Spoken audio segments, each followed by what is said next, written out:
Today I wanted to show how I paint water using watercolors and gouache, similar to how I painted water in this duck painting. For my gouache, I use the Miya 56 color palette, and I started with Prussian blue, ultramarine, light green, yellow green, and sky blue for the water. For my watercolors, I used the Ruben 12 count set, and I was using the colors France Ultramarine, Payne's Gray, and Emerald Green Deep. Most of the time I use Prussian blue and ultramarine blue as the base for my water paintings, but feel free to mess around with different color options. The first thing that I do when making these paintings is to wet the paper and lay a thin layer of watercolor washes as the base. As I said, for my paintings, this base is going to be the Prussian blue and the ultramarine blue. The Prussian blue is what's in the middle right now, and the ultramarine blue is what I'm putting in the bottom left corner. That's a little bit more of a royal blue and less of a green blue. I usually start this step with watercolors, but sometimes I do it with a thin layer of gouache. This green is going to be that deep emerald green from my Ruben set, and what I do is that the areas that are more shallow are going to have more green-blue water. The areas that are deeper are going to have more of a deep, dark blue color to them. Now what you're seeing here is me add Payne's Gray over top of this little layer here. I normally do that when I feel like the colors are too bright and vibrant and not natural enough, so I normally use the Payne's Gray to kind of even out the color to something that's a little bit more natural. This can be done while the first layer of paint is still wet, or you can wait until after it's completely dry and do a layer over top that.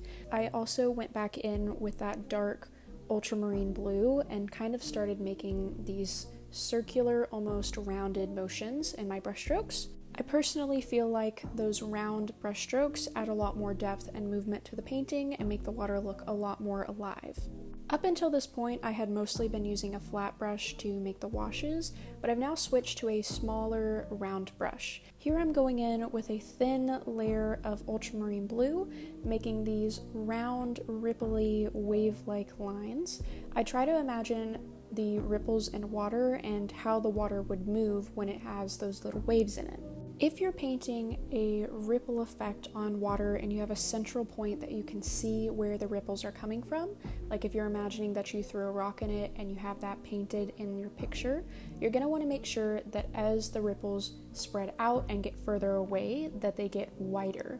Or if you're doing something like I am, where you're just painting some little wavy water, you can keep them around the same size between each wave.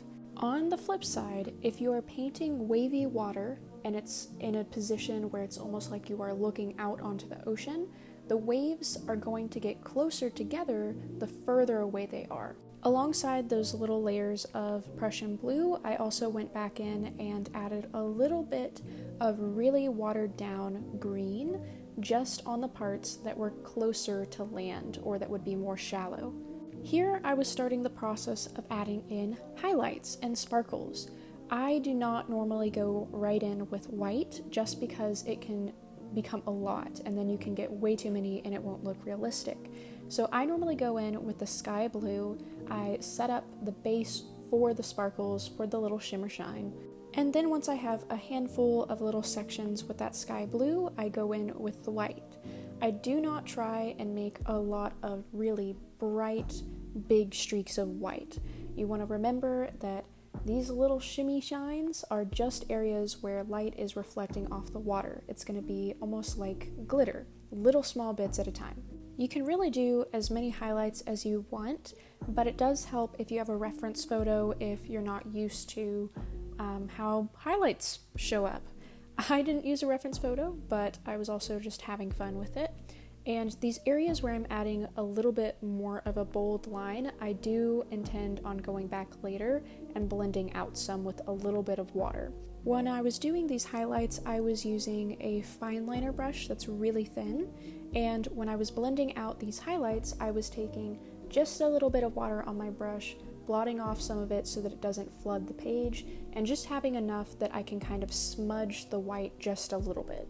While I could have stopped here, I did go back in with that sky blue and then later on that green mixture and the Prussian blue to add just a little bit more detail and clean up a little bit of lines. Because I didn't wait until the previous layer was fully dry before I went in and was adding the little water wave stripes, some of my lines bled and got a little bit blurry, so I was just going back in and cleaning them up to be a little bit more sharp and crisp.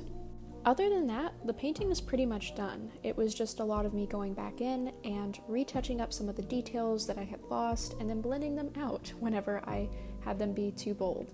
So that's pretty much how I paint water. I hope that this was helpful, and let me know if there's any other tutorials that you want to see from me.